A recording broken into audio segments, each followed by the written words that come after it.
প্রিয় বন্ধুরা, আমি এখন রাসমণিঘাটে আছি। এখান থেকে আমি ভিডিওটি ধারণ করলাম।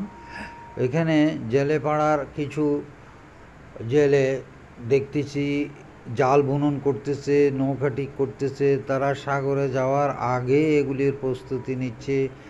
তারা সাগরে মাছ ধরতে গিয়ে অনেক মাছ পাচ্ছে, মৎস্য শিকার করে তারা জীবিকা নির্বাহ করে। পূর্বতনে যখন সরকারের নিষেধাজ্ঞা চলে তখন তারা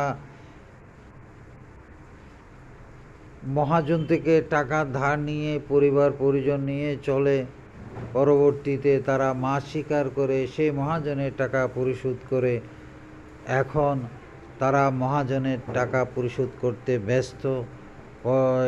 আস্তে আস্তে পরিশোধ করেই তারা পরবর্তীতে তাদের সঞ্চয় করে তাদের ছেলে মেয়েদের লেখাপড়া